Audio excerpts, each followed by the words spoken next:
Welcome back to Velma's Stories, where we share true accounts of courage, justice, and the incredible strength that comes from finally saying enough.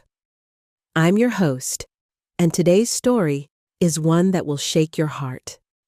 It's about Linda Hart, a 61-year-old woman who gave her life to her family, only to face the cruelest words from her own son when she needed him most. For decades, Linda sacrificed, endured, and forgave, believing that love could fix everything.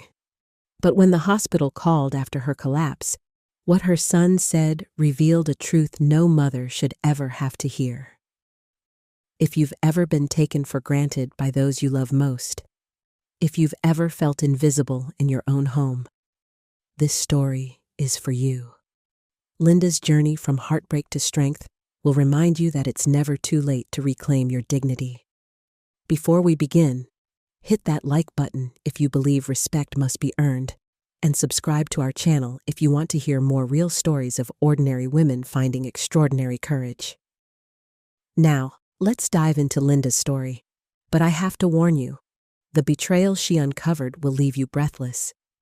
This is a story of pain, awakening, and the kind of justice that comes when a woman finally chooses herself. My name is Linda Hart, and I turned 60 this past spring. I was born and raised in a small town called Cedar Springs, Ohio, the kind of place where everyone knew your family name, where life was measured by church picnics, Friday night football, and the changing colors of the maple trees each October. I grew up believing something very simple. If you worked hard, loved your family, and sacrificed enough, then in your later years you would be safe, secure, surrounded by love and respect. For most of my life, that belief carried me forward like a promise. I worked 2 jobs, sometimes 3, just to keep food on the table and to make sure my only child, my son Mark, had everything he needed. I helped with homework after long night shifts, baked cakes for school fundraisers, and took on extra hours when he needed new cleats, new books, or extra tutoring.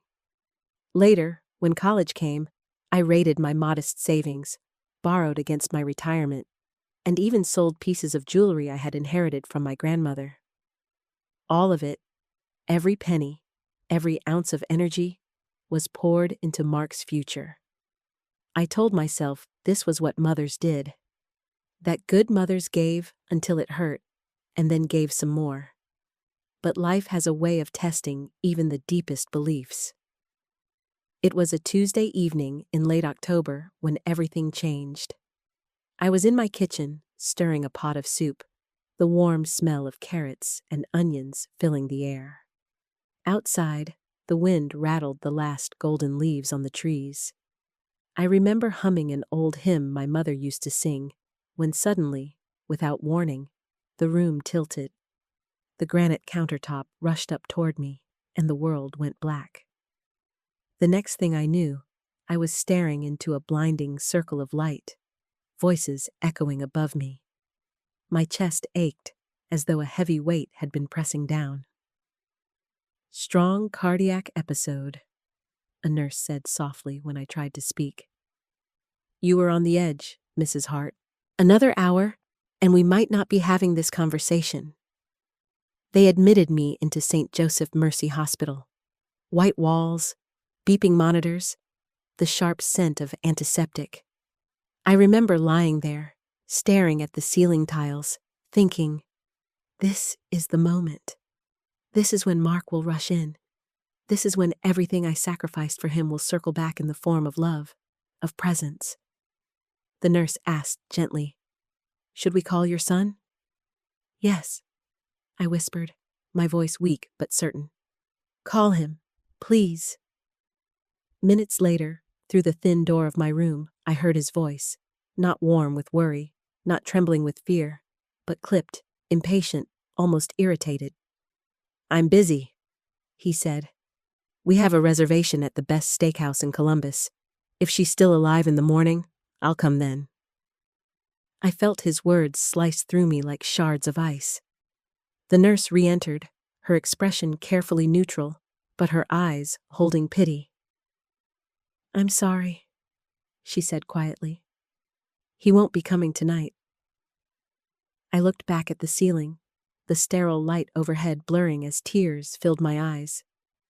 And in that moment, I realized something profound. The woman who had spent her entire life rolling out a red carpet for her son, smoothing every path, paying every bill, forgiving every mistake, she died that night. In her place rose another woman, one I hadn't met before. A woman who understood that love without respect isn't love at all. It's convenience. And I vowed that if I walked out of that hospital alive, I would never again confuse the two. The next few days were a blur of tests, medications, and the dull ache of a body worn down by years of neglect. Neglect not by others, but by myself. Stress, the doctor explained. Exhaustion. Years of pushing too hard without rest. Mrs. Hart, if you want to live another 20 years, you have to learn to live for yourself. Mark never showed up. On the third day, a hospital orderly brought me a plain greeting card. The front read, "Get well soon."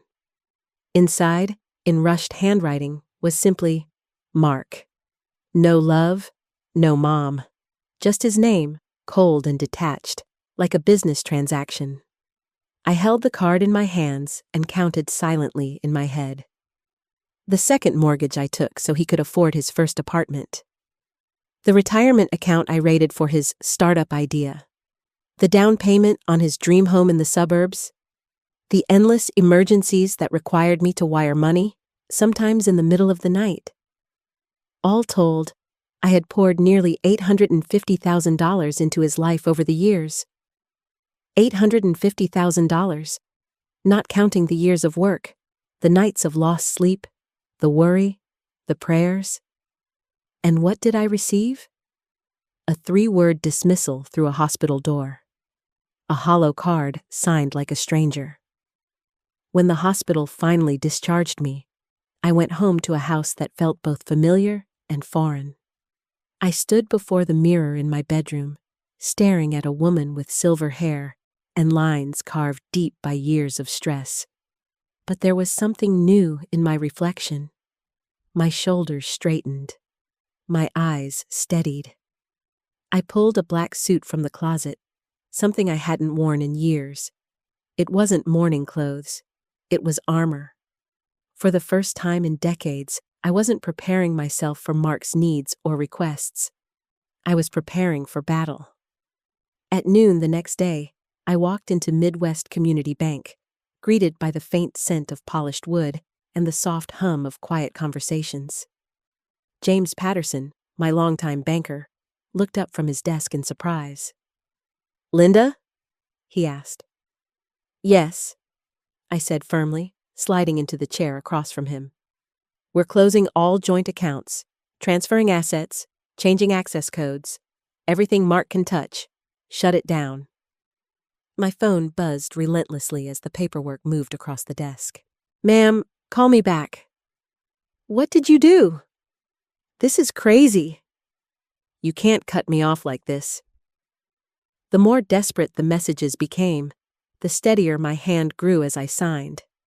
By 4 o'clock, every account had been adjusted, every signature secured, every door that led to my hard-earned money locked tight. That evening, Mark burst into my house, his tie askew, his face flushed with panic.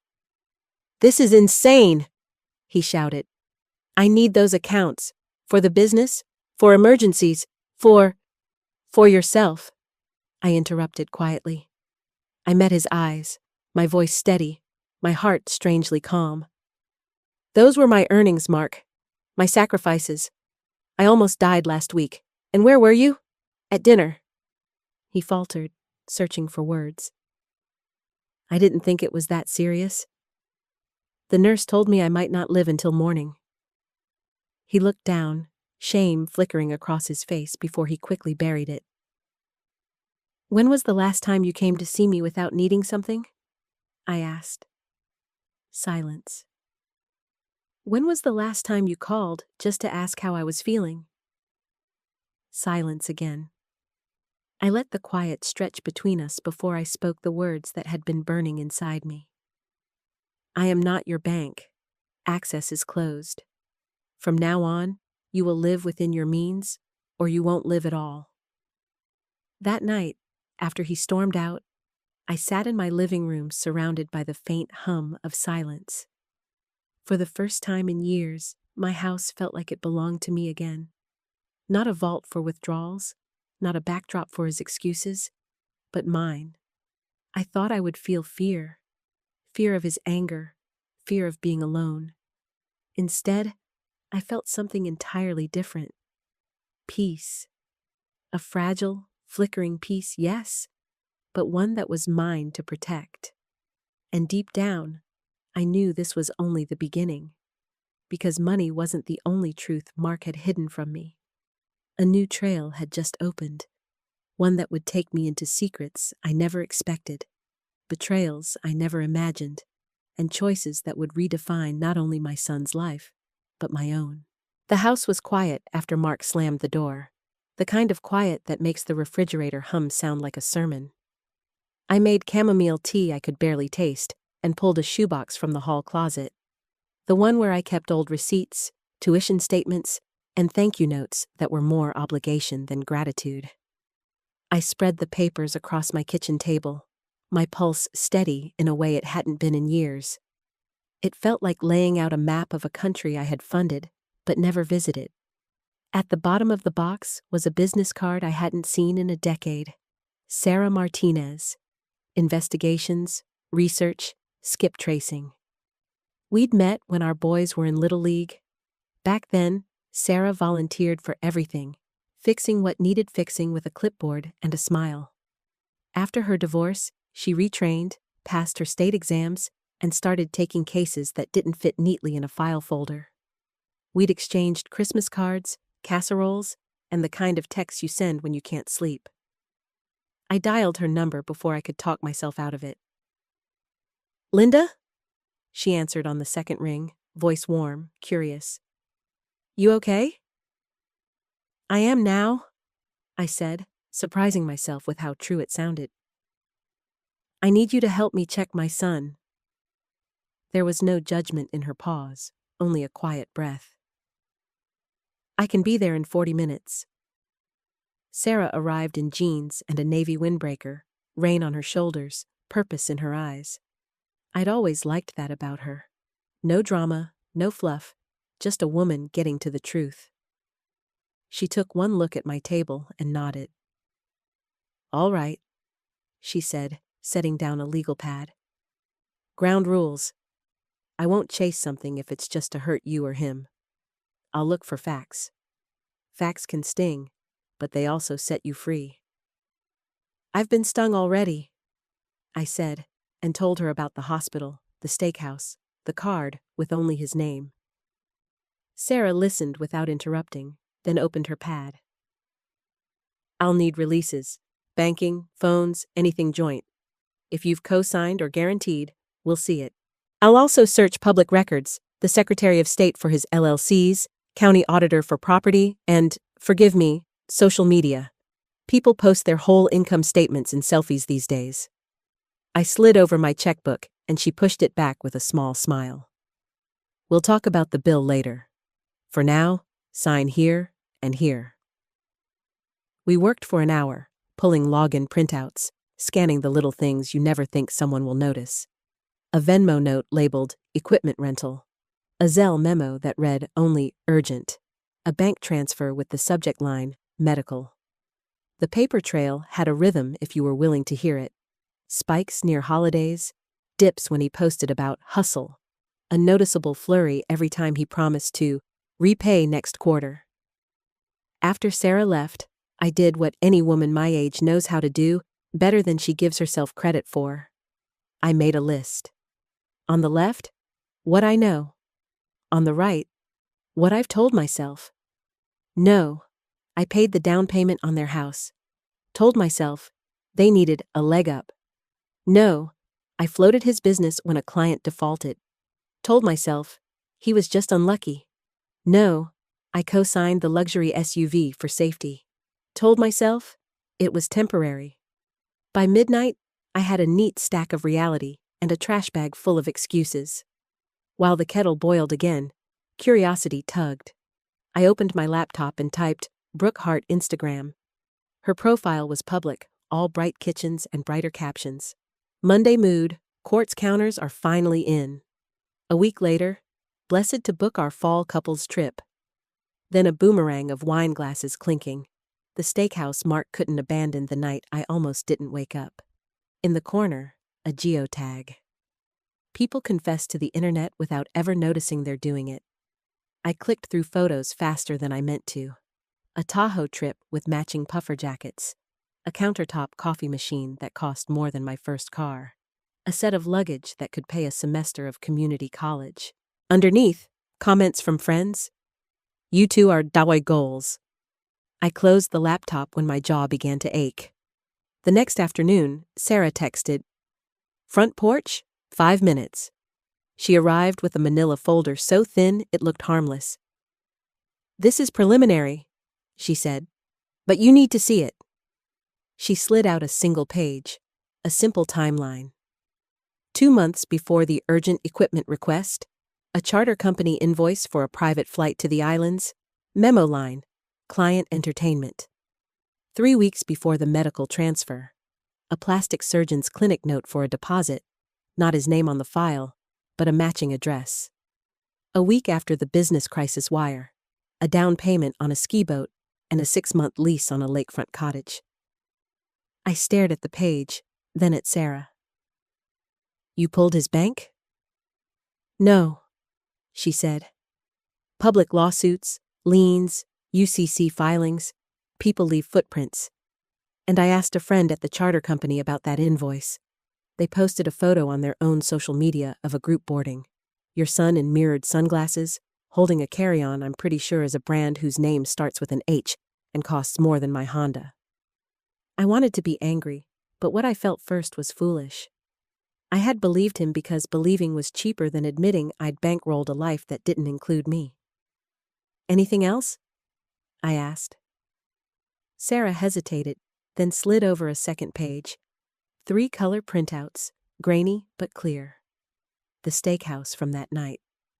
Mark at the head of the table, his arm slung around a young blonde, who was not Brooke. Across from them, Brooke, laughing with a man whose watch could buy my roof. The caption, "Celebrating big deals and bigger dreams." "How sure are you?" I whispered. "Sure enough to bet on it," she said. "And one more thing. Brooke's employer, collections. She knows exactly how to make debt disappear until it doesn't." I pressed my palm to the table to steady myself. Memory did what it always does, ran backward like a film reel. "Mom, it's an emergency." "Mom, I'll pay you back as soon as this closes." "Mom, you know I love you." The words were the same, but now they sounded like scripts. "Do you want me to keep going?" Sarah asked gently. "There's more to find, and it won't get prettier." "Yes," I said. "But I don't want revenge. I want the truth, and I want to protect what's left of my life." She nodded. "Then here's my advice right now. Call your banker, remove your guarantees, freeze any line he can access. And Linda?" She touched the manila folder with 2 fingers. "Talk to a lawyer about your will. If he thinks there's a windfall coming, your no won't stick until the paperwork does." After she left, I drove to Midwest Community Bank, the October light slanting gold across the road. James Patterson looked up as I approached, concern softening his features when he saw my face. "How can I help, Linda?" "By making sure my money stops helping everyone but me," I said. "We spent 2 hours reshaping my financial life like a seamstress redesigning a dress to fit the woman wearing it, not the woman everyone else expected. I revoked a power of attorney I'd signed when Mark was between assistants, removed my personal guarantee from his business line, and changed beneficiaries on accounts I hadn't looked at since the Bush administration." James didn't lecture. He just slid each form across the desk and said, "You're doing the right thing. On my way out, I passed a young mother bouncing a baby on her hip, a diaper bag slung across her shoulder, exhaustion and love braided into the same expression. I wanted to tell her everything, how it starts with the first "of course I'll help" and ends with you drowning under a gratitude that never arrives. But people learn in their own time. I had, at last. That evening, I walked the perimeter of my small backyard as the sun slipped behind the maple. The air smelled like leaves and the faint smoke of someone's first fire of the season. I thought about Brooke, a woman my son had chosen because she looked like a life he wanted people to see. I thought about the blonde, whoever she was, who would someday learn that attention is not the same as love. And I thought about the nurse at St. Joseph Mercy, the one who had to tell me my son wouldn't come. I wanted to bake her a pie. When my phone lit up again, Mark, I let it ring. A minute later, a text. "Mom, did you do something to the accounts?" My card just declined. Another. "This is embarrassing. Fix it." Then, when I didn't answer, "You're being dramatic. You're going to regret this." I set the phone face down on the counter and sliced an apple. The crunch felt like punctuation. Before bed, I pulled a new legal pad and wrote at the top, "What respect looks like. Calls that aren't about money. Visits with empty hands and a full heart. Honesty that doesn't require me to do math. Boundaries that hold even when someone stomps on them." I slept through the night for the first time in months. In the morning, Sarah texted again. "Coffee? I have names?" We met at the Cedar Springs Diner, where the waitress still calls me Hon and tops off your cup without asking. Sarah flipped her pad open. "The blonde is named Amanda," she said. "She works in marketing for a fitness brand. Based on timing and travel, she wasn't a one-off. And Linda? Brooke knows." The coffee turned bitter on my tongue. "Of course she does," I said softly. When a life is built like a showroom, everyone knows which walls are load-bearing and which are just for show. "Last thing," Sarah added. "I can introduce you to a forensic accountant. He's calm, thorough, and allergic to drama. He'll take your shoebox, your texts, your statements, and turn them into a timeline a judge would nod at." I looked out the window where a school bus rolled by, children's faces pressed to the glass. When you raise a child, you imagine you're building a bridge they'll walk across into adulthood. No one tells you they might park a yacht under it. "Set it up," I said. "I'm done donating to stories I didn't write." We paid the check and walked to the parking lot, our breaths puffing little clouds in the cool air. I felt something under the grief and the anger. Not relief exactly, but alignment. My life was beginning to fit inside its own edges again.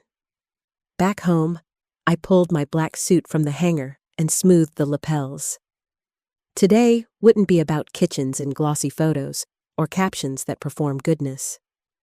Today would be about signatures that hold in court and locks that click in the right direction.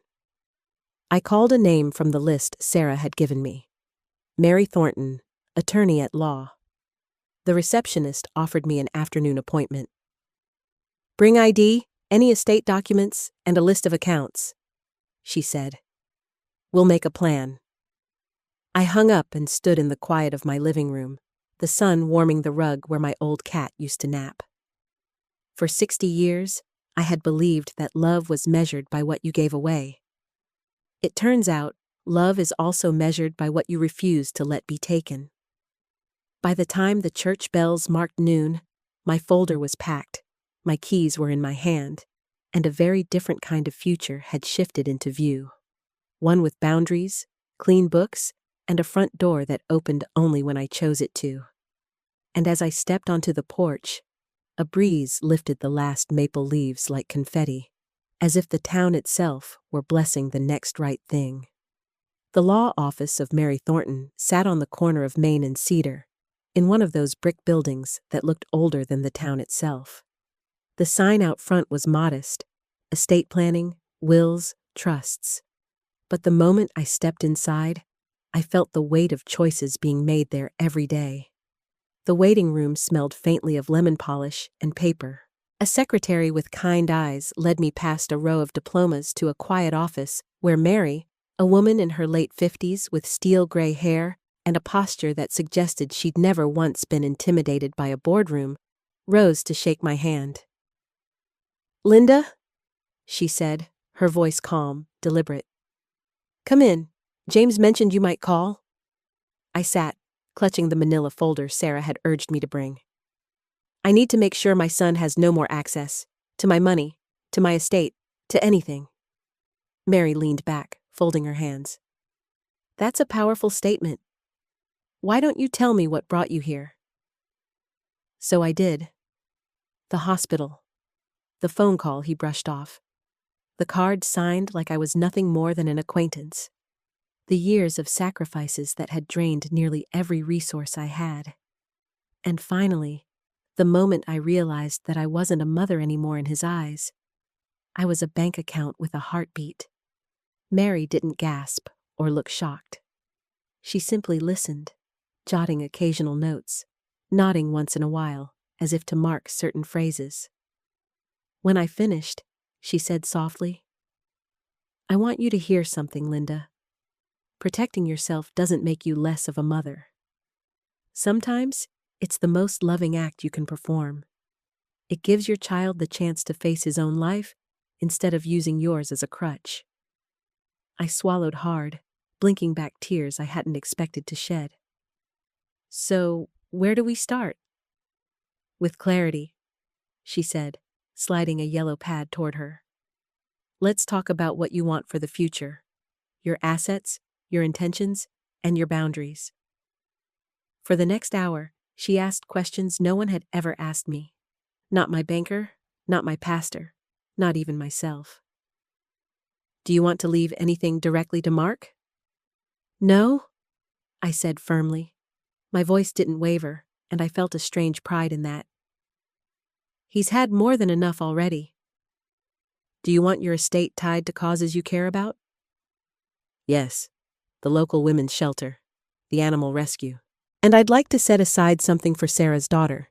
She's studying nursing and working 2 jobs." "Do you want to make medical directives clear?" "Yes. I don't want him making those decisions for me. Ever." Mary wrote briskly, her pen scratching like a metronome. Then she looked up. "We'll draft a new will. We'll establish a trust. We'll remove him from beneficiary status on your accounts. And we'll file notice of your new directives. That way, should anything happen, there's no confusion." "Will he know right away?" I asked. "He'll know when it matters," Mary replied.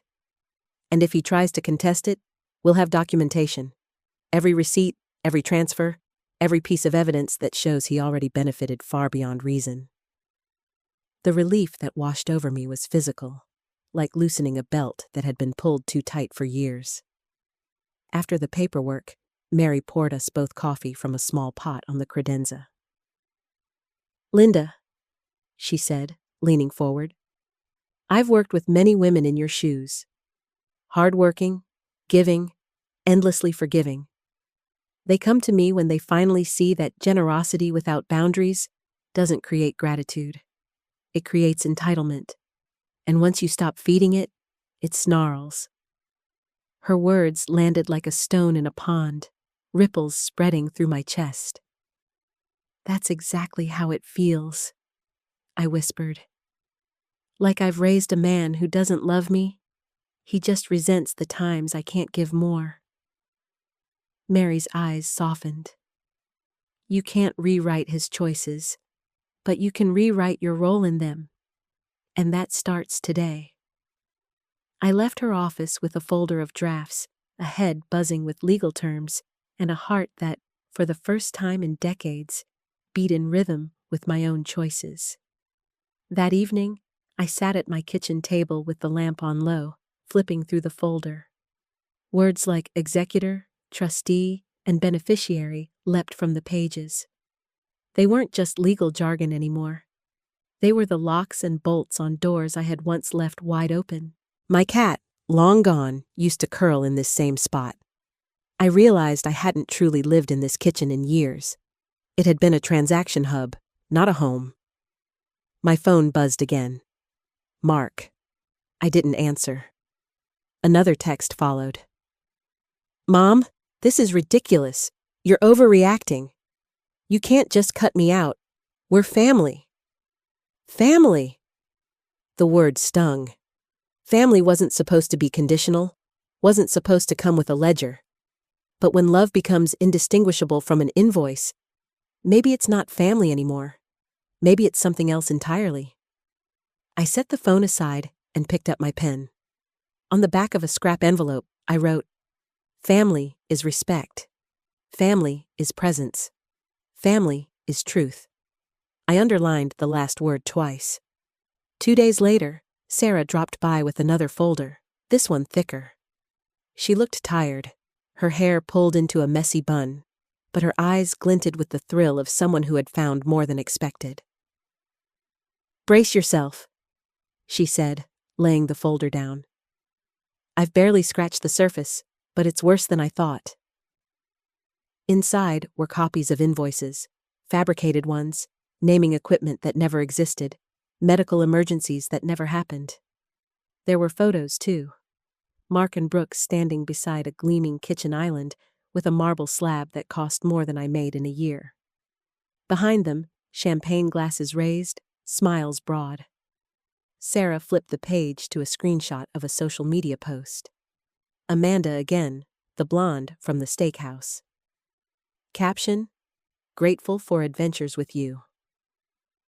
Blessed, posted the same weekend he'd told me his client deal had fallen through and begged for another wire transfer. I felt my stomach turn. So, everything? Every emergency? Everyone, Sarah said grimly. Vacations, cars, cosmetic surgeries, even that urgent dental procedure? It was for veneers. Brooks, not his. For a moment, I couldn't speak. I thought about the nights I'd skipped medication to cover his so-called crises, the weeks I'd put off car repairs because he needed it more. The years of believing I was keeping him afloat when all along, I was feeding his illusions.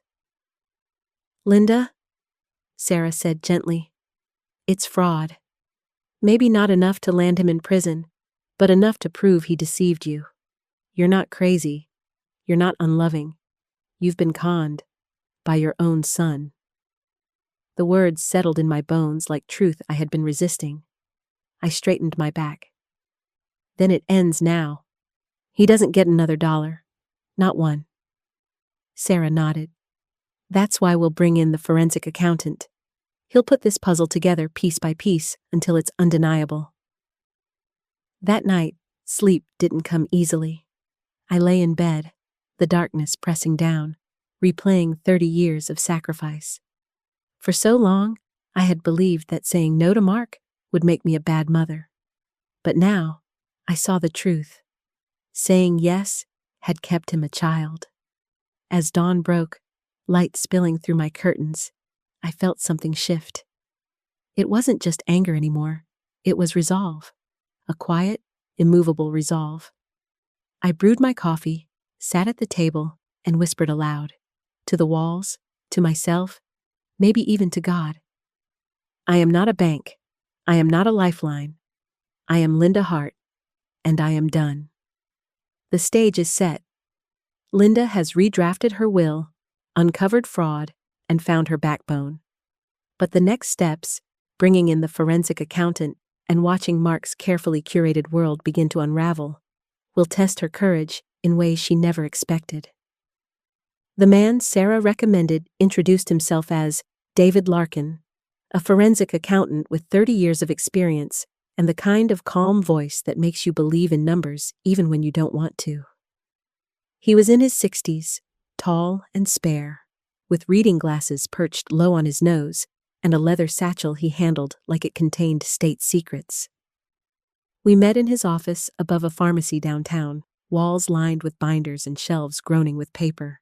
He gestured me to a chair across from his desk. a mug of coffee already waiting.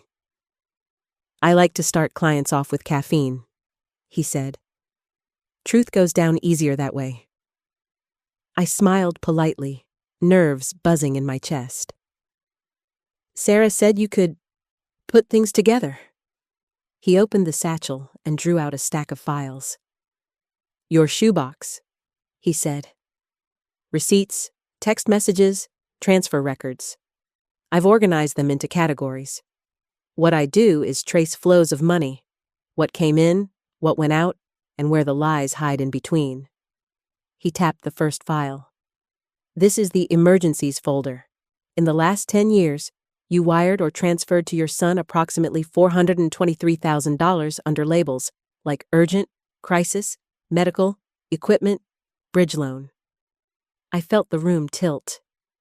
400? Yes, Mrs. Hart. And here's the kicker. Almost every one of those crises aligns with luxury expenditures. Vacations, vehicles, cosmetic procedures. I cross-referenced dates. When you wired him $20,000 for medical bills, Brooke posted a photo with the hashtag #NewsMile. Veneers, by the way, very expensive. He slid over another file. The business folder. Investments you made in his so-called consulting firm total $287,000. He told you it was for payroll, equipment, expansion, but the corporate filings show less than $40,000 in actual overhead. The rest went into personal accounts, luxury leases, and, forgive my bluntness, toys. "What kind of toys?" I asked, though my throat was tight. "A speedboat, a cottage rental at the lake, private flights, membership dues at a golf club in Columbus, all papered over with fabricated invoices that look legitimate until you notice the vendor addresses led to shell companies." I pressed my hand to my mouth. The betrayal burned, but the precision of it, the neat lines of deception, made it somehow worse. David's voice softened. "This isn't sloppiness. It's a pattern. He knew exactly how to construct stories you would believe because he knew your heart. That's why it worked." He pushed forward the final folder, thicker than the rest. "This is what I call the lifestyle subsidy. Credit cards in your name, accounts you co-signed, lines of credit you guaranteed. Altogether, it adds up to about $140,000. That includes the Mercedes lease, their kitchen remodel, and assorted bridging expenses." My hands trembled. "So, in total?" He looked at his ledger, then at me. $850,000, give or take." The number sat between us like a stone dropped in water. For 30 years, I had carried it one installment at a time. Small checks, quiet wires, whispered reassurances that this will help him through. But here, in one figure, it was undeniable. The sum of my devotion, drained away into someone else's dream. I closed my eyes. "That was my retirement." "That was your life," he corrected gently. I opened them again, meeting his gaze. "What do I do with this?" "You protect yourself," he said. "You've already started with Mary Thornton." "Good. Next, you keep this documentation safe. If he tries to manipulate, sue, or claim entitlement, you have a forensic record that will stand in court. You could pursue repayment, though I doubt he has the means now. More important is establishing boundaries so this stops. And if he contests the will, he'll lose. Judges don't take kindly to children who bleed parents dry and then cry foul when the gravy train ends. I'll give Mary my files. Together, we'll make sure your wishes hold." Something in me straightened, like an old building finally shored up with steel beams. For the first time, I wasn't just surviving his demands. I was documenting them, owning the story instead of being owned by it. That night, back home, I spread the files across my dining table. My house, once cluttered with his requests, his crises, his fingerprints, now held evidence of something else. My awakening. Each page told a story not of love, but of exploitation. Yet within those same pages was also proof of my endurance, my resilience. I had kept everything, every receipt, every text. Somewhere deep down, I must have known this day would come. The phone rang again. Mark. I let it go to voicemail. His voice came through sharp, brittle. Mom, I don't know what game you're playing, but you can't just freeze me out. Do you have any idea what this looks like? Clients are asking questions. Brooke is furious. Fix this, or I swear you'll regret it. Regret. The word rolled through me like bitter smoke. I looked at the folders and whispered, the only thing I regret is not doing this sooner. The next morning, I met Sarah at the diner again. I slid the folder across the table. It's worse than we thought. She leafed through, her eyebrows rising. Linda, this is airtight. He's been siphoning off your life for years. But here's the part that will sting him most. If Brooke sees this, the image collapses. No more marble counters, no more curated life. Just the truth. I stirred my coffee slowly. And maybe that's what he needs. Sarah studied me. Are you ready for the fallout? Because when men like Mark lose their masks, they thrash. They'll call you cruel, selfish, ungrateful. They'll rewrite history. I've been called worse, I said quietly. But I'd rather be called cruel than keep being his accomplice. That afternoon, I sat with Mary again, sliding David's files across her desk. She flipped through with practiced eyes, nodding occasionally.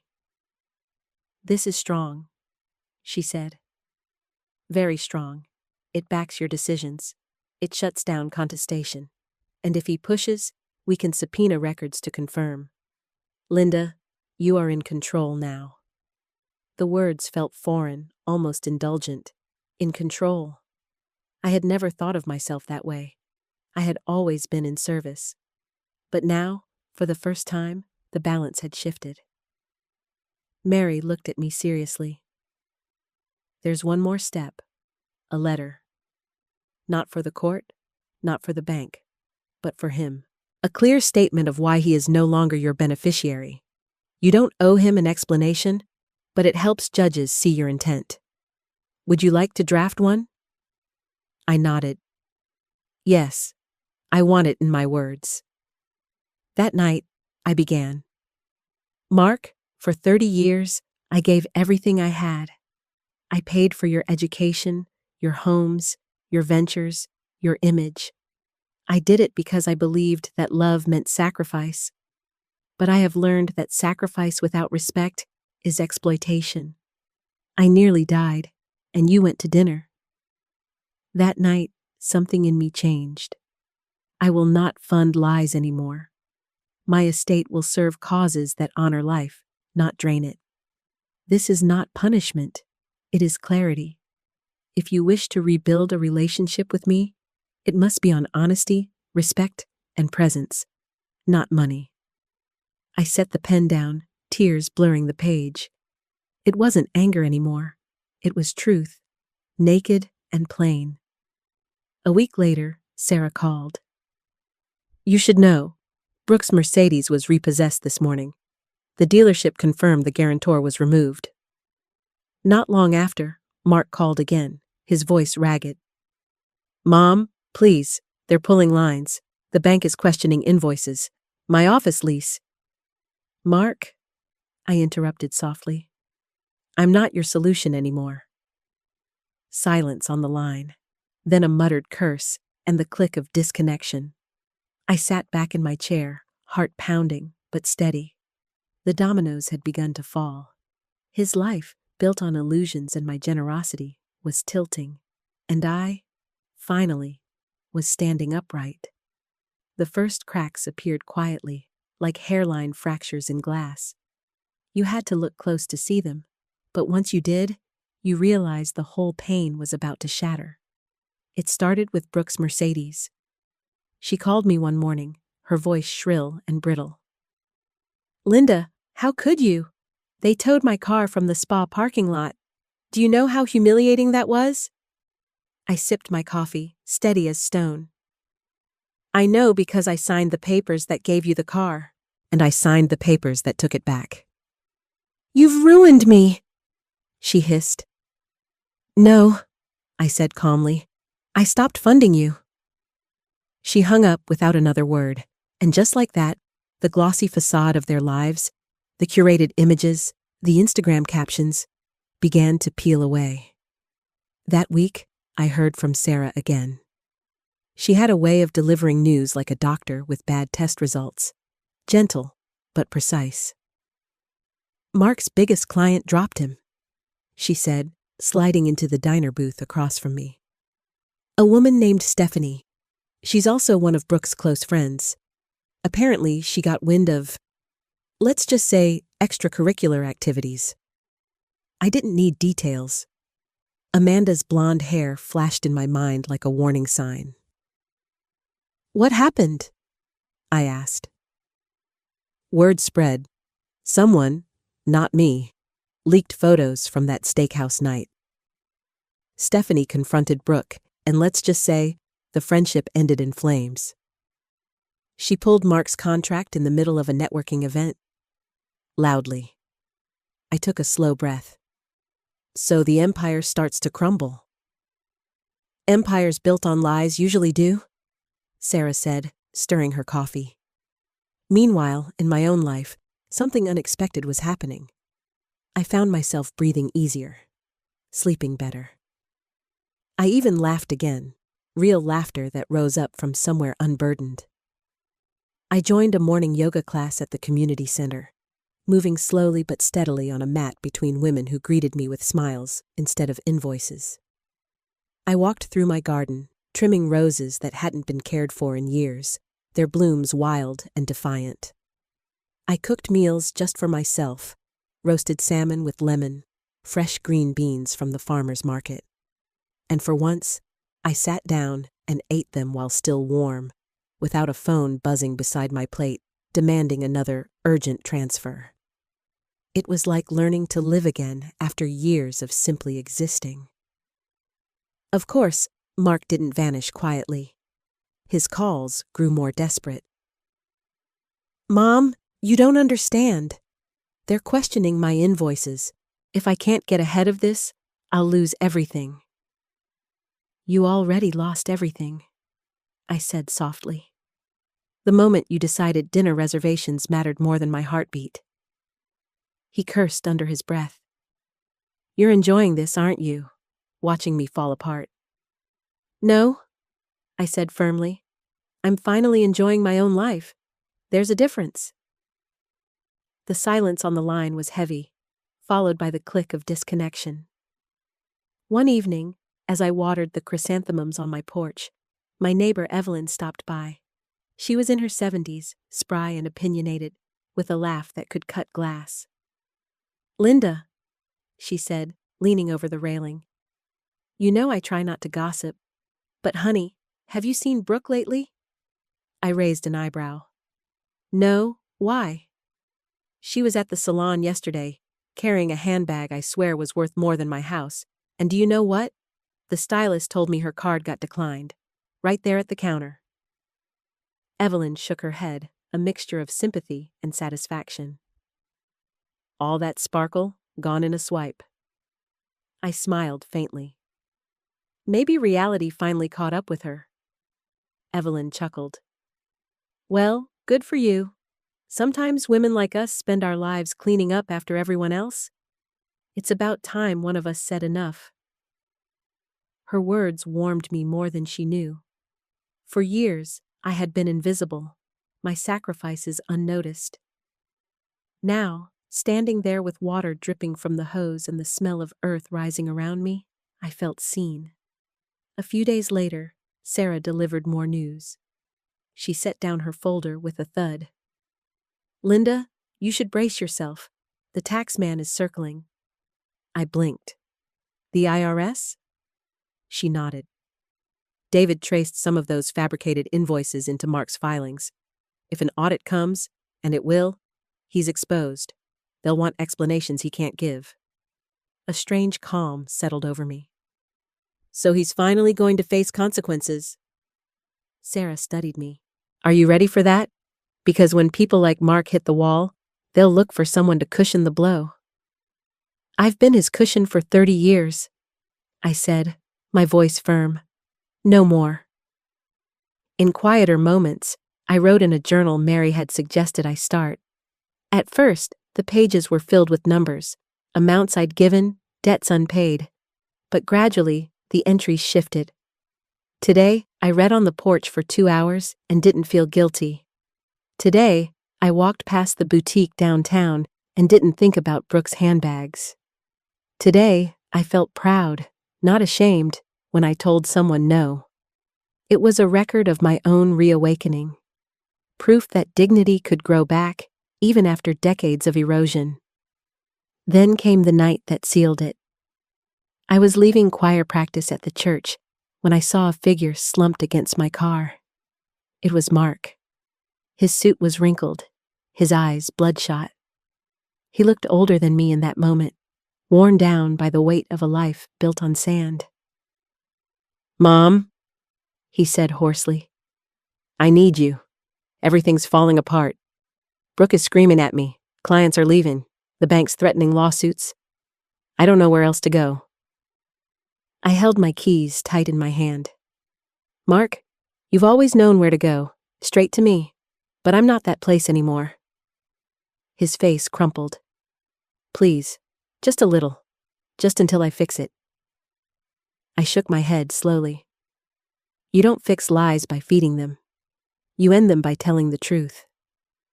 He stared at me, eyes wide with something between anger and desperation. Then he turned and walked into the night. I sat in my car afterward, hands trembling, heart pounding. Part of me wanted to run after him, to cradle him the way I had when he was little and scraped his knee. But the larger part, the wiser part, knew that running after him now would undo everything. Instead, I whispered a prayer. Not for his success, not for his wealth, but for his courage. Courage to face himself without me holding the net. The first sign that Brooke's fury had gone public came through a neighbor. Evelyn knocked on my door one afternoon, cheeks flushed from walking back from the grocery. She held out her phone. "You need to see this, Linda." On the screen was Brooke's latest Instagram post. She was standing in front of their house, chin lifted like a queen on her steps. The caption read, "Some people try to tear you down when they're jealous of your success. But we rise above. Always." Below it, comments buzzed. "Stay strong. Haters gonna hate. You're an inspiration, Brooke." I felt my stomach twist. I hadn't expected gratitude, but I also hadn't expected to be cast as the villain in a fairy tale she was spinning for strangers. Evelyn shook her head. "She's painting you as some bitter old woman. I heard her in the salon telling folks you're unstable, that you're punishing your own son out of spite." I closed my eyes briefly. So that was Brooke's play.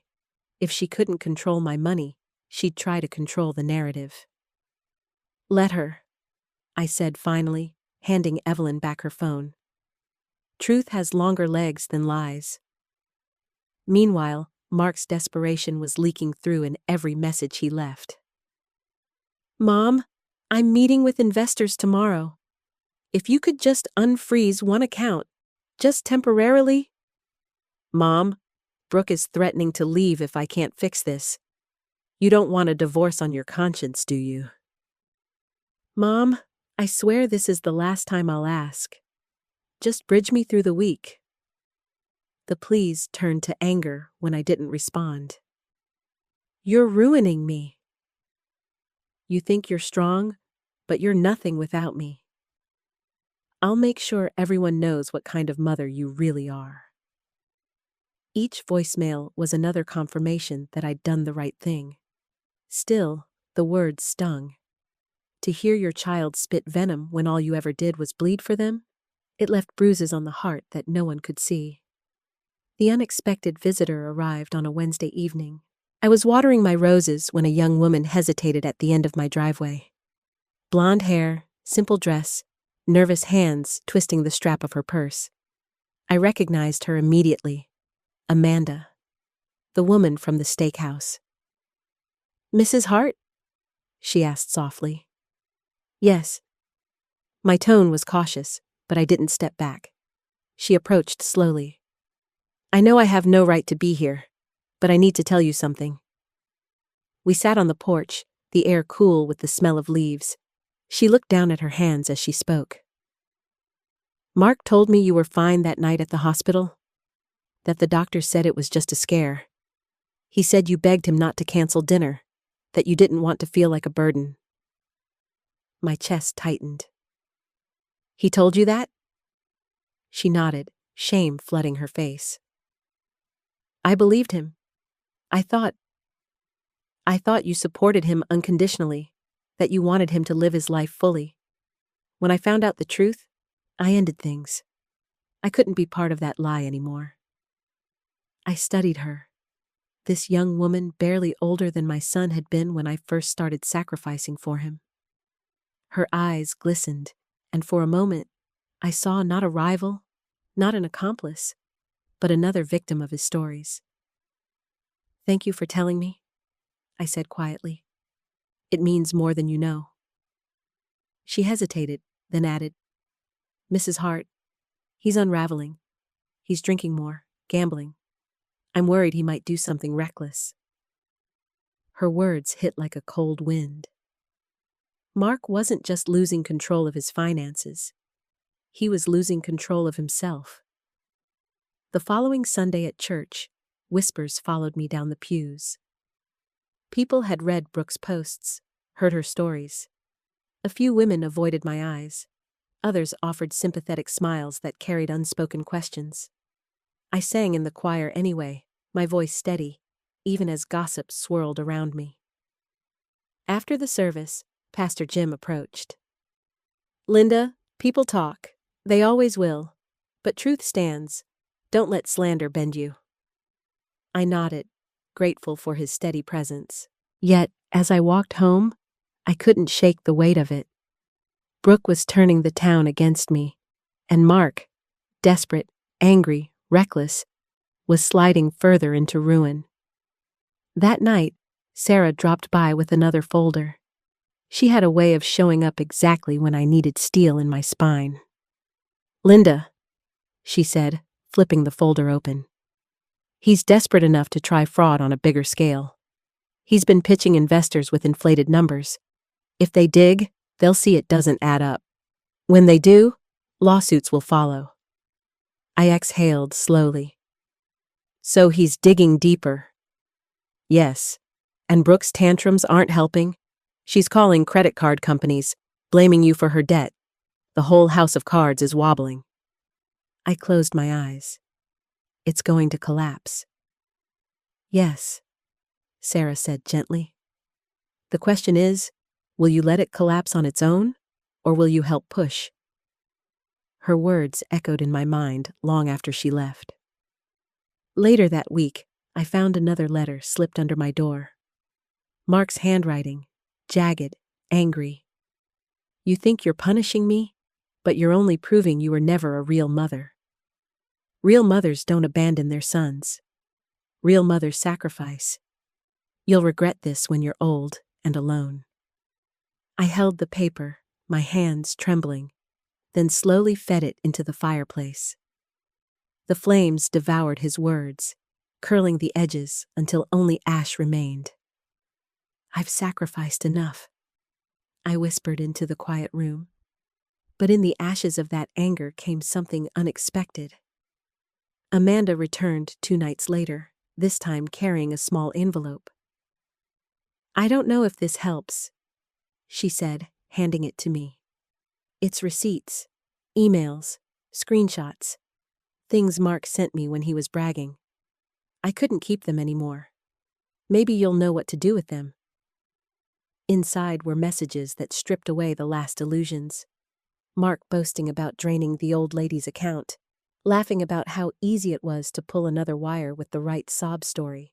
Jokes about inheritance, about how he wouldn't have to work like the rest of them because he had me. I sat back, the weight of his words crushing and clarifying all at once. This wasn't just entitlement. This was contempt. "Thank you, Amanda," I said softly. "You've given me exactly what I needed." That night, I called Mary and David. "I have more evidence," I told them, "and I'm ready to move forward. Not just to protect myself, but to make sure he faces what he's done." There was a pause. Then Mary said firmly, "Then it's time, Linda. Time to stop surviving in the shadow of his choices. Time to step fully into your own life." The storm didn't arrive with thunderclaps. It rolled in slowly, like clouds gathering over Cedar Springs, until the whole sky sagged with gray.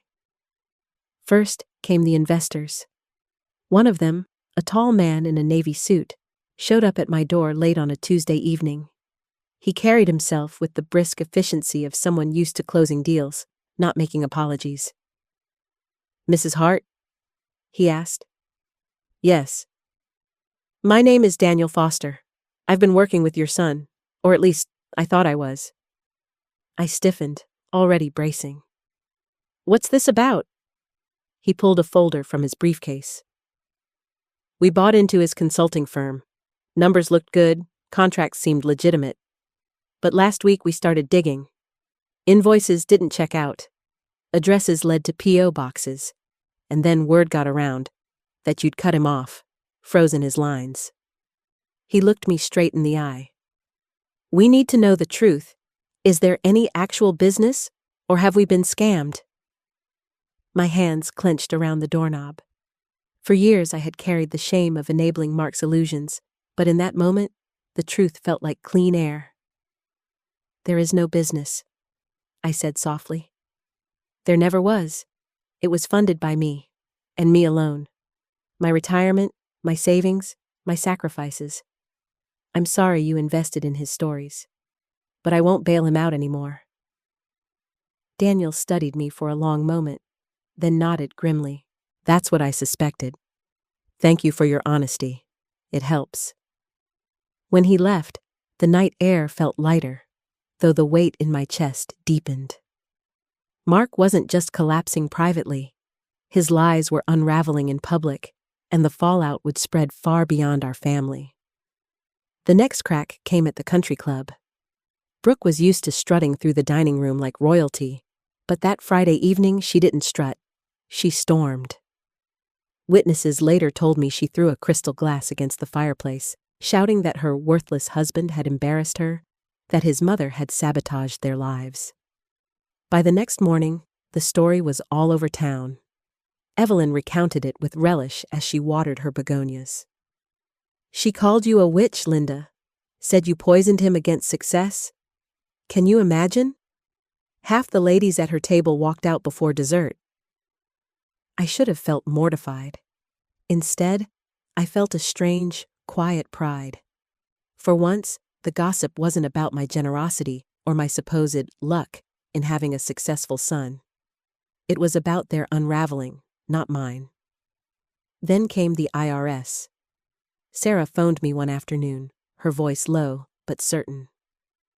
"Audit notices have gone out. They've flagged discrepancies. If Mark can't provide legitimate documentation, he's facing penalties, possibly worse." I closed my eyes, picturing my son's face when the letters arrived. Anger, fear, the frantic scramble for someone else to carry the burden. But this time, that someone wouldn't be me. Mark's desperation finally broke into a confrontation. He showed up at my house late one night, pounding on the door until the frame rattled. His suit was rumpled, his tie gone, his eyes wild with sleeplessness. "Mom!" he shouted. "Open the door! We need to talk!" I hesitated, then opened it just enough to face him. "What do you want, Mark?"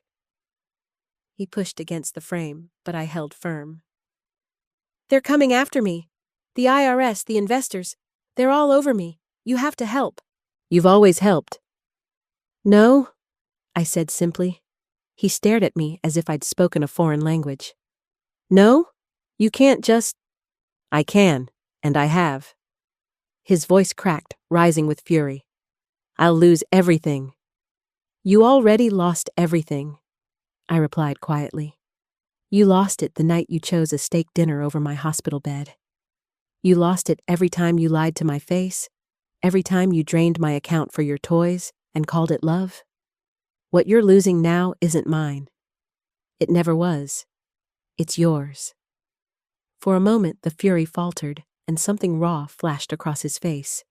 Fear, maybe, or shame, but just as quickly it hardened into bitterness. You'll regret this. You'll die alone. I straightened my shoulders. Better alone with peace than surrounded by lies. I closed the door, the sound of the latch clicking like a final note in a song that had played too long.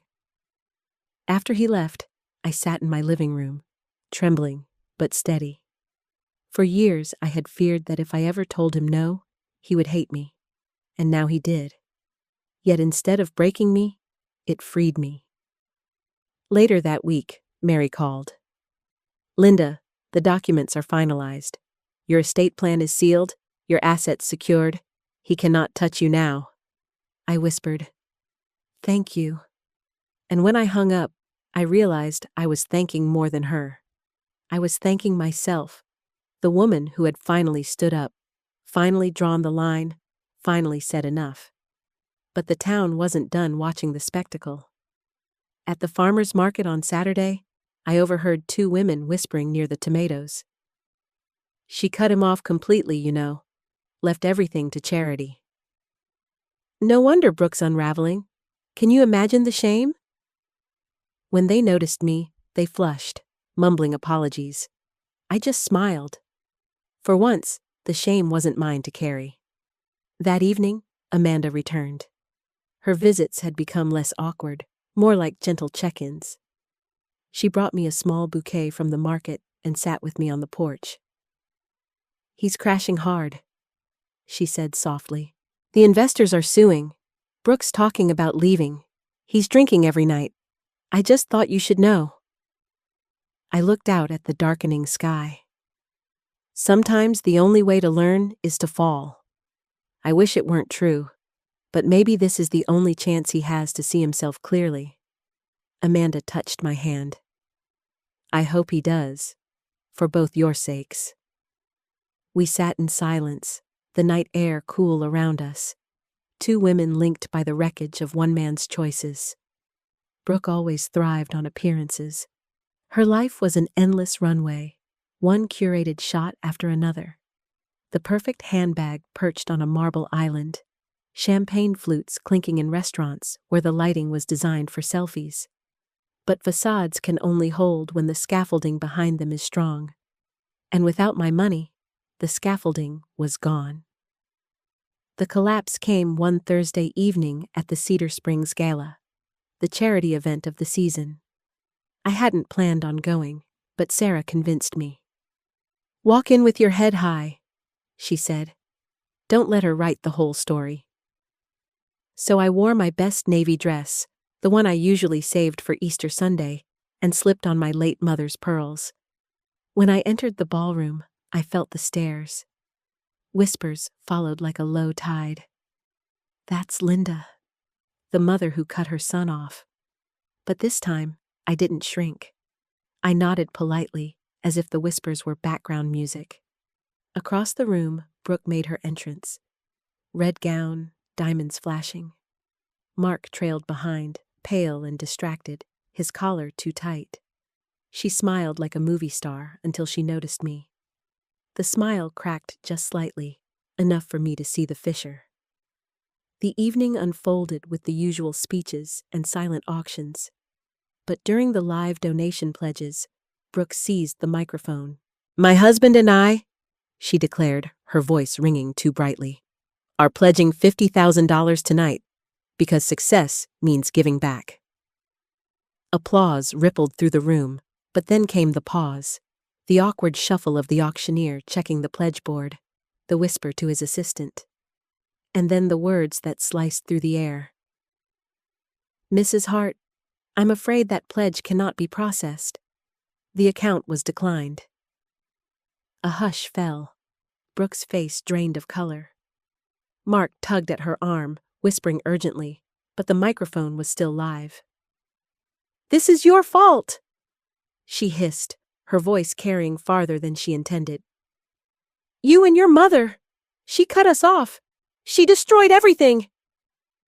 The room erupted in murmurs. People craned their necks toward me.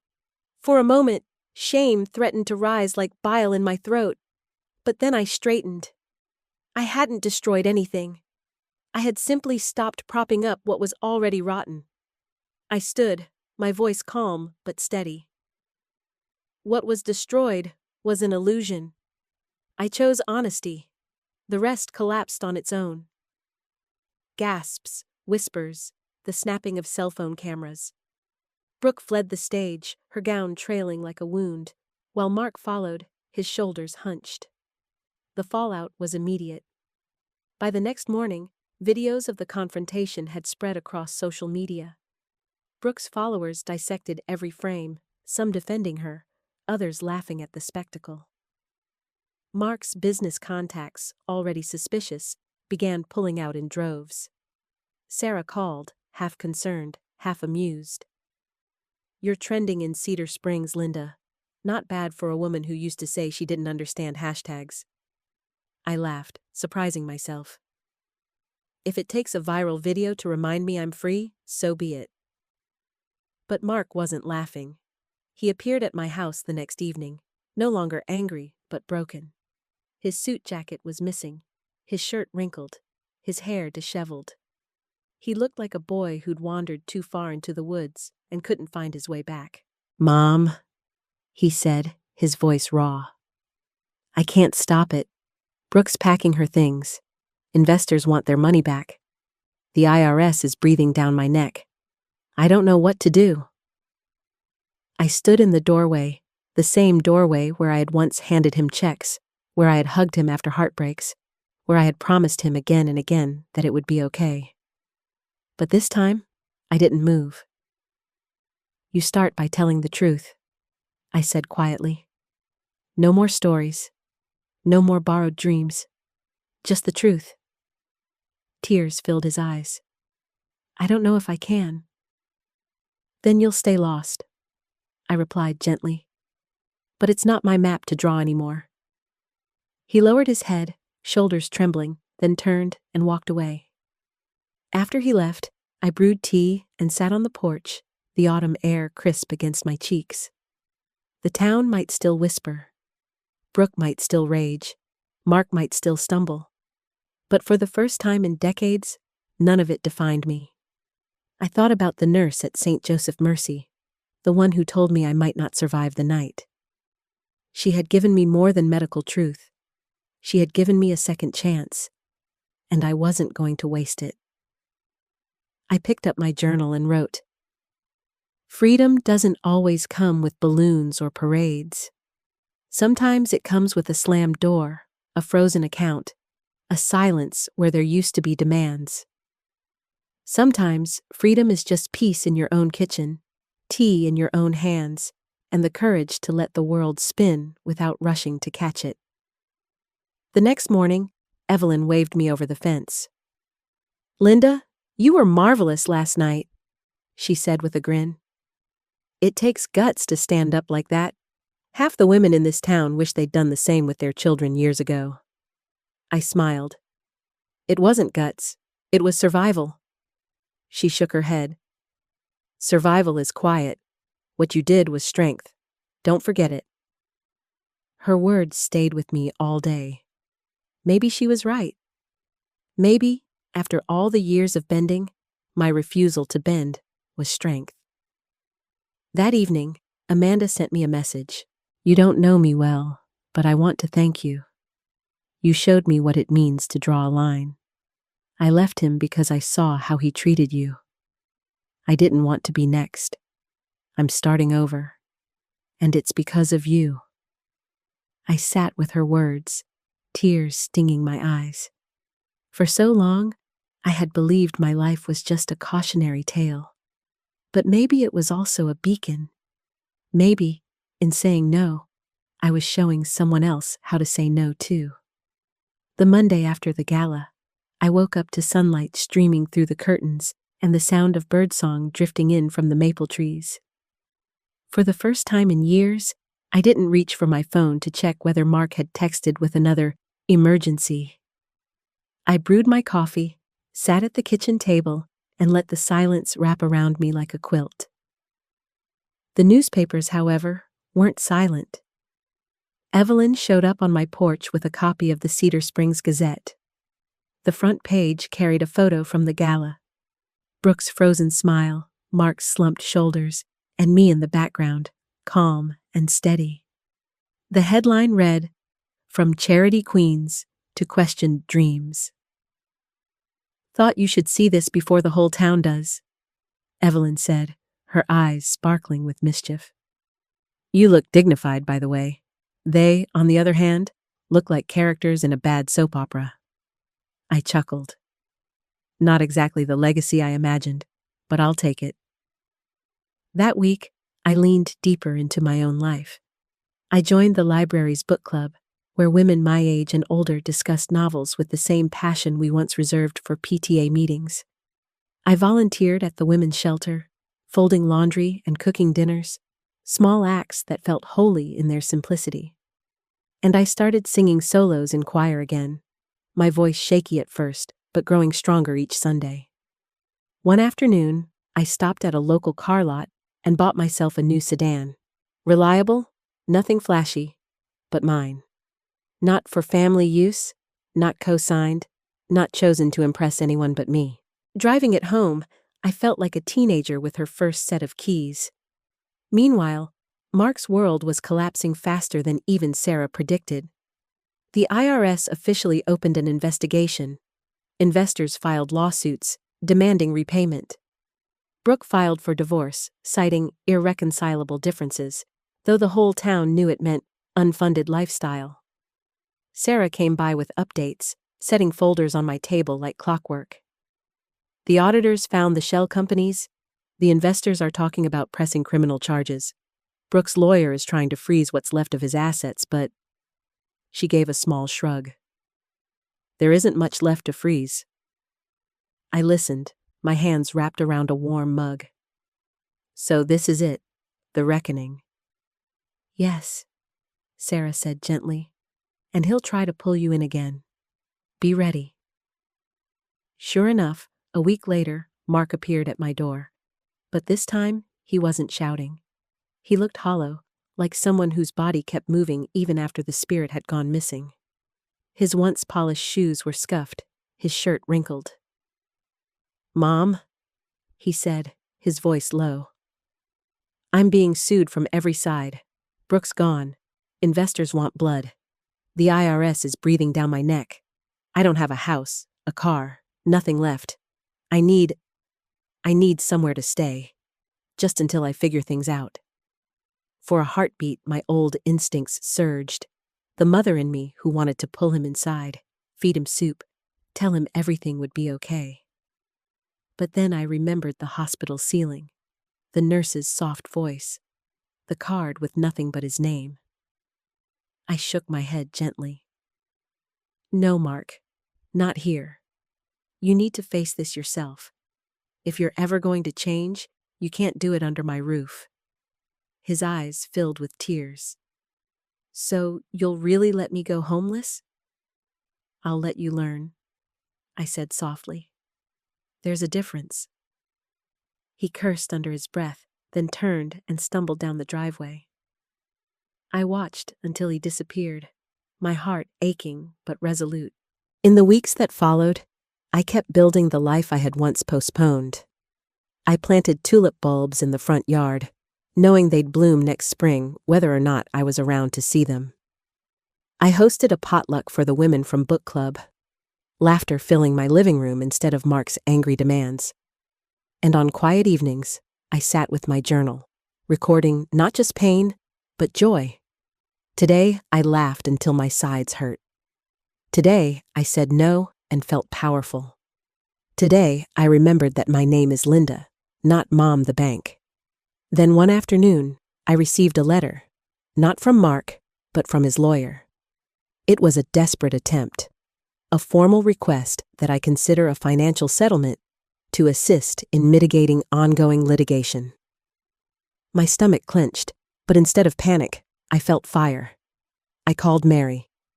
"Can he really do this?" She laughed softly. "He can try, but you're legally protected. You've done everything right." "The answer is no, Linda. Absolutely no." I exhaled. "Then no it is." When I hung up, I realized something profound. The fear that had shadowed me for years was gone. He could beg, threaten, manipulate, even sue, but he couldn't touch me anymore. Not financially, not emotionally, not ever. The final crack in Mark's facade came at a town council meeting. I wasn't there, but Evelyn gave me the play-by-play. He showed up, tried to pitch some kind of community consulting project. But the council president cut him off, said they couldn't consider someone under investigation.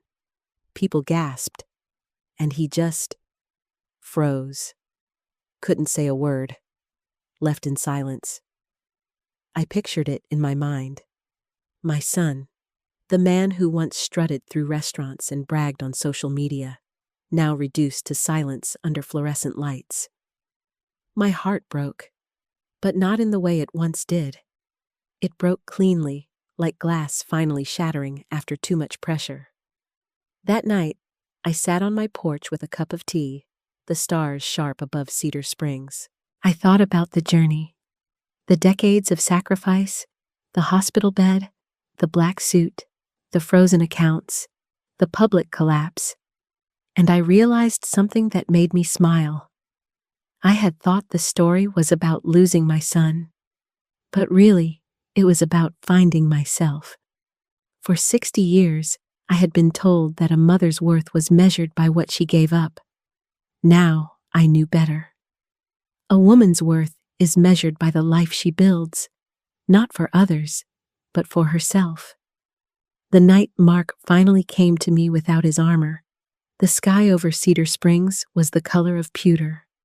A soft rain had just passed, leaving the streets rinsed and dark, the maple leaves slicked flat like sequins on the pavement.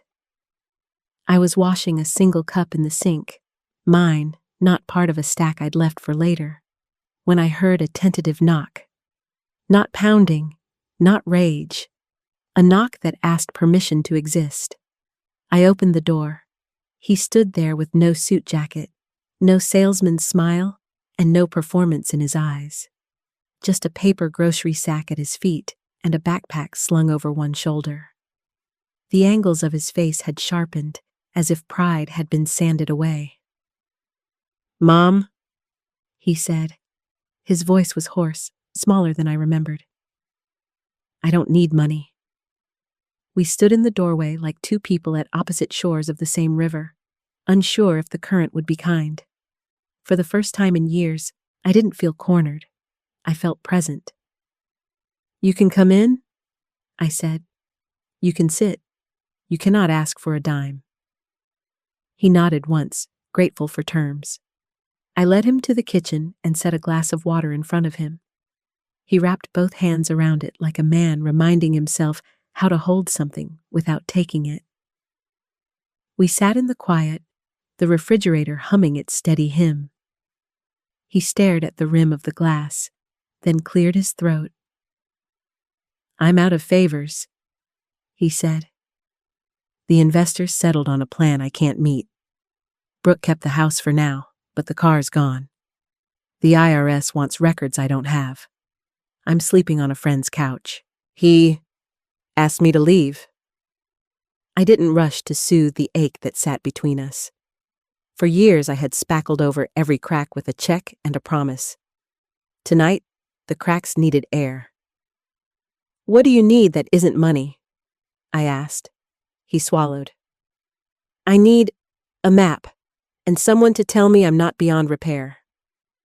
I studied him, this boy-become man who had learned to treat affection like a currency. The anger that once flared so easily in me felt far away. What remained was a quiet, watchful mercy. the kind that never again confuses help with rescue. Say the truth out loud, I said. All of it, and I won't interrupt. Then we'll see if there's a map. He took a breath that seemed to scrape his ribs on the way out. I lied, he began. To you, to Brooke, to everyone who ever believed a word that came out of my mouth. I called wants needs. I called vacations client travel. I called veneers emergencies. I used your kindness like a credit line. When you said no, I told myself you were punishing me.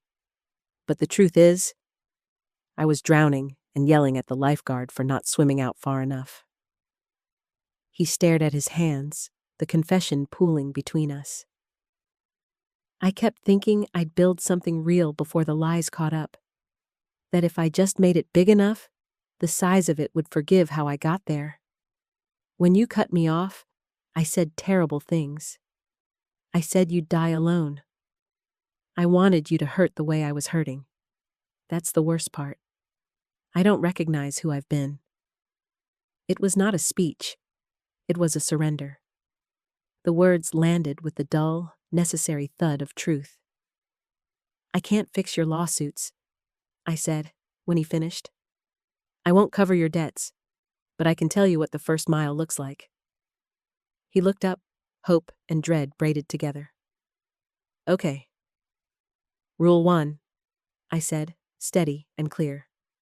Sobriety from spending and from stories. No alcohol, no gambling, no new credit cards, no bridge loans, no borrowed names. Meetings, the kind where you admit your life became unmanageable. This town has a 12-step group at the community center on Tuesdays. You will go. He nodded, no flinch. That was new. Rule 2, work. Not pitch decks, not consulting with made-up letters after your name. Work that pays and humbles, sweep floors, stack boxes, serve meals. David, the forensic accountant, volunteers at the city mission twice a week. They need a donations coordinator. You will ask for an interview, not a favor. He winced at the name, then nodded again. Rule 3, restitution. Not to me, I added, because I saw the quick flicker of calculation in his eyes. But to the harm you caused where you can repair it. Honest letters to investors. No excuses. Offer plans, not please. If they slam the door, you accept it. You don't get to decide how forgiveness arrives. He was quiet for a long moment. Do you want money back? He asked, voice small. I want my son back, I said. And I want the women you embarrassed in public to stop hearing my name in your mess. If, one day, you earn enough to make gifts to the shelter and the animal rescue, do it. But repayment is not the road to my door. Respect is. He sat back as if a weight had shifted position rather than vanished. What about us? He asked. Us, I echoed, tasting the word. We start with small, ordinary things. Coffee that isn't a performance. A walk around the block that doesn't end in an ask. Holidays where you bring a pie you paid for yourself and leave the ledger at home. He tried to smile and could not find the edges of it yet. Okay, he whispered. We were quiet again. Outside, a car passed slow, tires whispering on wet asphalt. A neighbor's wind chimes found a soft, aimless melody. Where are you staying tonight? I asked. He squared his shoulders. There's a motel on Route 33. I have enough for 2 nights. I won't bring you inside, I said, and winced at my own tenderness. But I'll drive you, and in the morning, I'll drop you at the mission before my yoga class. After that, you're on your feet. The words felt like a firm hand on a back newly learning to stand. At the motel desk, under buzzing fluorescent lights, he signed his name without flinching at the ordinary indignity of it. Back in the car, he rested his palm on the door handle and turned toward me, something shy crossing his face. Mom? Yes. Thank you for not saving me. I nodded. Don't make me regret it. He gave a wet, crooked laugh. I'm good at regret. Maybe I'll try something else. The room number flashed blue against the damp night as he walked away. I drove home with the window cracked, the air cold and clean. In the driveway, I turned off the engine and listened to the tick of cooling metal, grateful for the plain sound of a life that was finally mine. The week unspooled with the steadiness of a routine that had waited years for me to claim it. I went to yoga. I sang at choir. I planted winter pansies under the mailbox. Each morning for 3 days, I left a thermos of coffee on the mission's side steps, with his name taped to the lid. I did not linger. I did not check if he came out to get it. Boundaries can be loving, but they cannot be leashes. On Thursday, an unfamiliar number lit my phone. I almost ignored it. Old habits die loud. This is Linda, I answered. A warm voice replied, Ms. Hart, this is Pastor Cole from the mission. I thought you should know. Mark showed up early all week. He mops without being asked and hasn't missed a shift. Today, he sat with a man who lost everything in a gambling spiral. He didn't talk much. He listened. Sometimes that's the bravest work. I thanked him and hung up, my throat tight.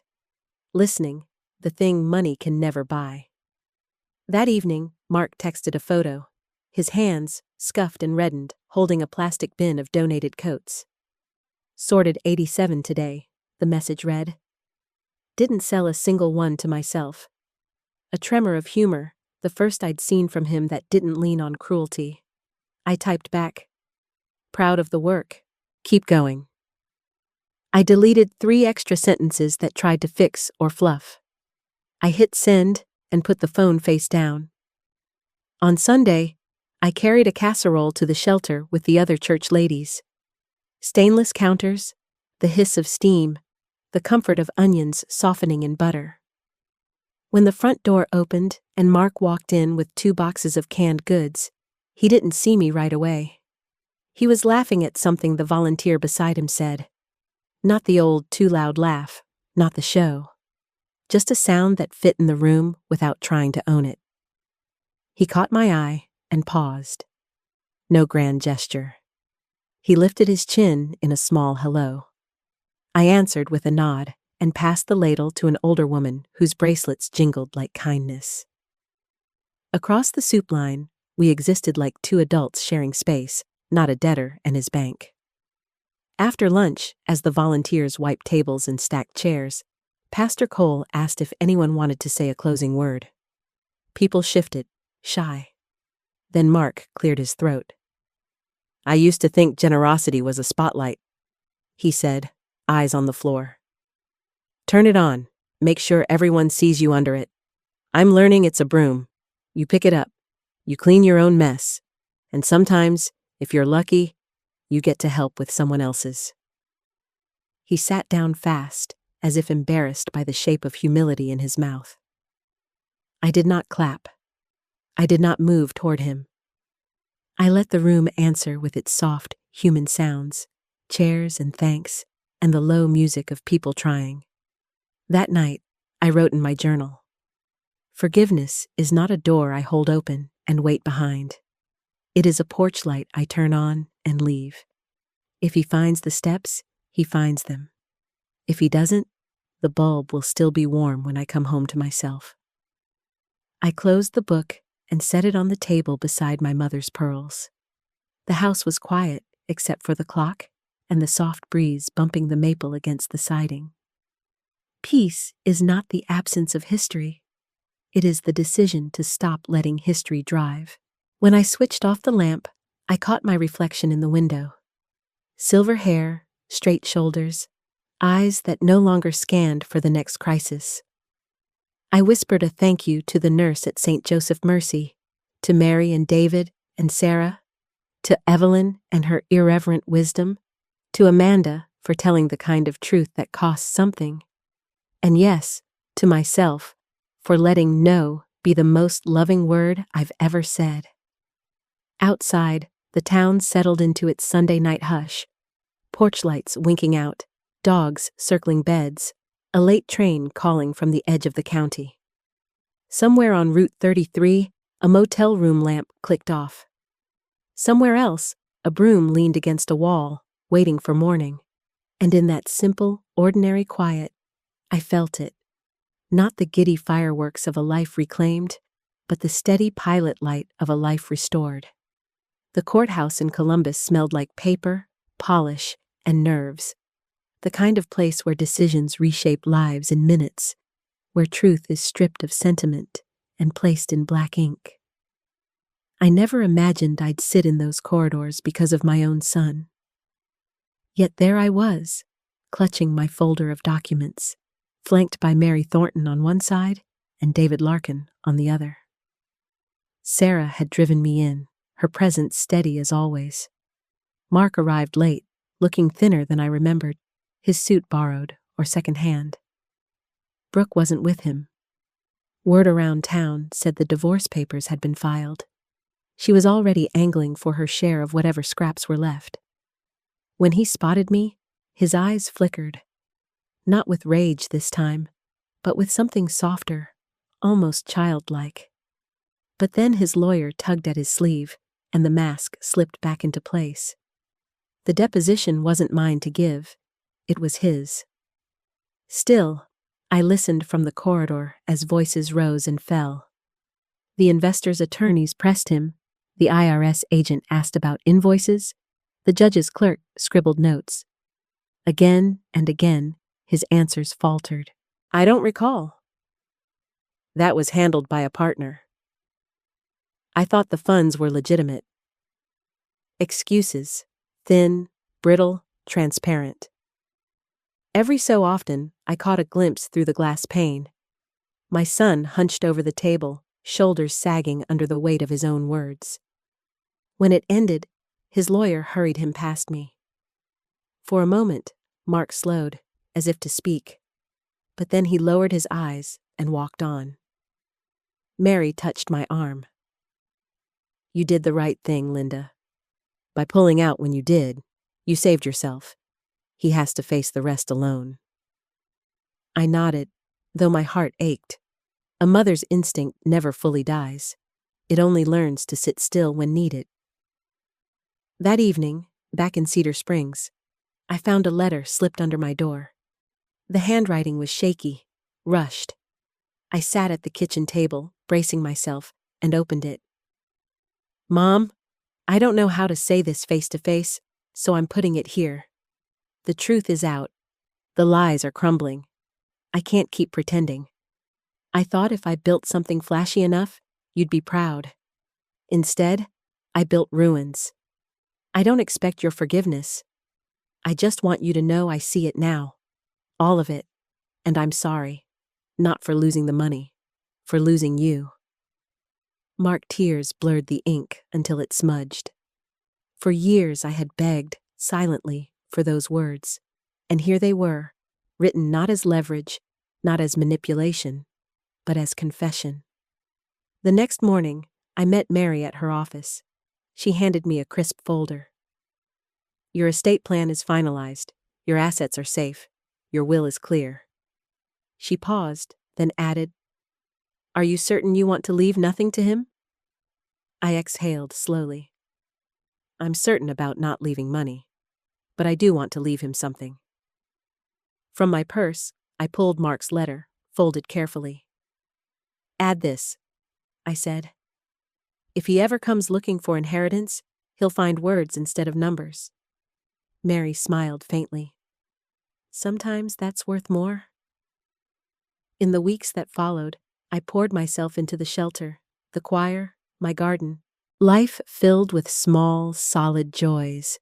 Fresh paint on the porch railing, the laughter of book club, a neighbor's child bringing me cookies. But I also carried Mark's letter in my journal, reading it when doubt crept in. It wasn't absolution, but it was acknowledgement. And acknowledgement can be the first brick in rebuilding, even if the rest of the wall takes years. Then came a second letter, this time delivered by mail, official envelope, no handwriting. It was from Mark's attorney. I braced for demands, but instead found a copy of his own filing. Bankruptcy, voluntary. Sarah called me that evening. "He's cleaning the slate the hard way," she said. "It'll strip him bare. But sometimes bare is what people need to finally see themselves." I whispered, "Maybe this is his beginning." One Sunday after choir, I walked out to find Mark leaning against the fence by the churchyard. Not swaggering, not begging, just standing. "Hi, Mom," he said softly. "I'm helping at the mission full-time now. No paycheck yet, but they're giving me a bed and meals. It feels good to work and not lie about it." I nodded, pride and sorrow threading together. "That's a start." He smiled faintly. "I know I don't deserve your trust yet, but I hope one day I might earn it back." I placed a hand on the fence post between us.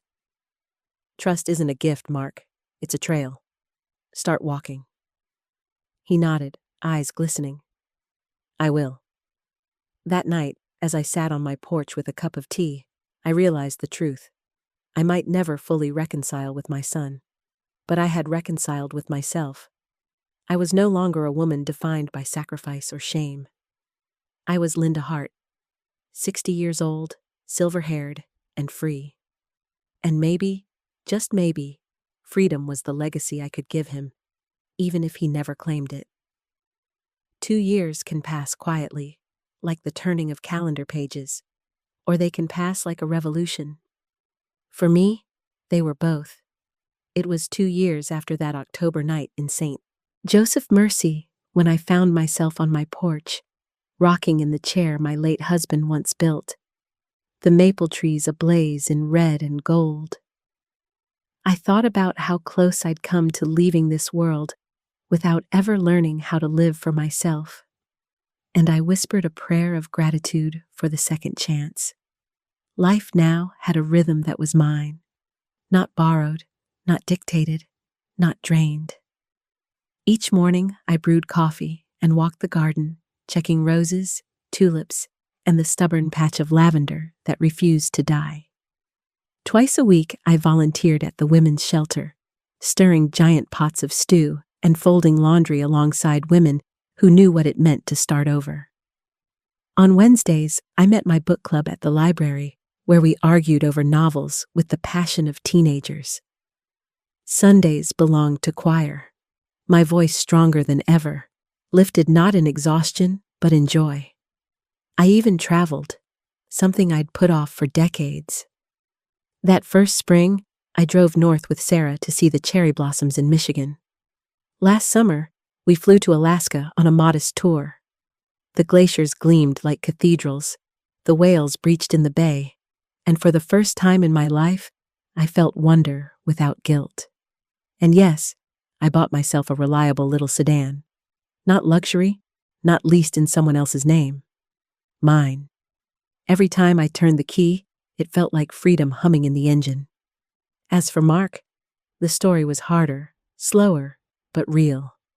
Bankruptcy stripped him bare. For a time, he slept in a cot at the mission, stacking donated coats, hauling boxes, mopping floors. Then he began coordinating food drives, learning spreadsheets not as tools for scams, but for service. Pastor Cole said he showed up early, stayed late, asked questions instead of making speeches. One evening, he came to choir rehearsal, not to sing, but to listen. Afterward, he waited by the door. "Mom," he said, quieter than the organ hum. "I'm a different man now. Not perfect, but different. I know I can't erase the past. I just hope I can outgrow it." His eyes were tired, but clear, and for the first time, I believed him. Brooke, on the other hand, clung to her facade until it cracked completely. The divorce finalized quickly. She tried to reinvent herself as an influencer in Columbus, but without the cars, the kitchens, the curated lifestyle, her followers drifted away. Last I heard, she'd been caught embezzling funds at her firm. Facing court, not cameras. I should have felt vindicated, but mostly, I felt pity. Chasing mirrors leaves you hollow. What surprised me most, though, was Amanda. The young blonde who once seemed like just another betrayal became an unexpected friend. She came by one afternoon with her toddler daughter, bright-eyed, giggling, clutching a stuffed rabbit. "She saved me," Amanda said softly, watching the little girl toddle in my yard. "Leaving him, watching how you stood your ground. It gave me the courage to build something real. Thank you." I knelt, brushing the child's soft hair, and thought, maybe even pain can ripple outward into something redemptive. The book club women often asked about my memoir, the one I had begun drafting after Pastor Jim suggested I share my story. It grew from a few journal entries into chapters, and before long, a small publisher expressed interest. Boundaries in the Bloodline.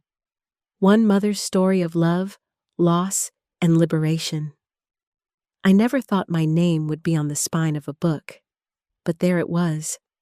And the letters weren't about Mark's shame, they were about my rebirth. Sometimes, in the quiet, I still heard echoes of old fears. Would I die alone, as he once spat at me in anger? But then evenings came, and my porch filled with neighbors dropping by, with laughter from the choir ladies, with Sarah's voice on the phone, with Amanda's daughter's giggles. Alone was never the truth. One autumn night, Mark came by again. He stood straighter now, in work boots and a plain jacket, not a tailored suit. In his hand was a simple wristwatch. "Do you remember this?" he asked, placing it in my palm. It was the watch I had given him at his high school graduation, the one he had pawned years ago for a weekend away. "I bought it back," he said. "With money I earned, not borrowed, not stolen, earned." Tears pricked my eyes, not because the watch was valuable, but because the gesture was. "Thank you," I whispered. He nodded, his eyes wet too. "I know I'm not in your will. I read the letter, and I accept that. But if I can carry your respect, that's enough." And for once, I believed him. 2 years after that night on my kitchen floor, I stood at the shelter's annual fundraiser, not as a woman ashamed of her son, but as the keynote speaker. I told the truth plainly. That October, I nearly died of a broken heart, not just from illness, but from years of exhaustion and silence. But I survived, and I learned. A woman's worth is not measured by how much she gives away to be loved. It's measured by the love she saves for herself, by the dignity she refuses to sell, by the boundaries she builds that teach others respect. The room rose in applause, but I didn't feel triumphant. I felt whole. That night, back on my porch, I poured a cup of tea and looked at the stars above Cedar Springs. Life was not perfect. Mark was still rebuilding. Brooke was still falling. The past was still there. But peace had come. And with it, the quiet joy of knowing I had finally chosen myself. Sometimes, the most loving thing a mother can say is not yes, but no. And sometimes, no is the word that sets everyone free.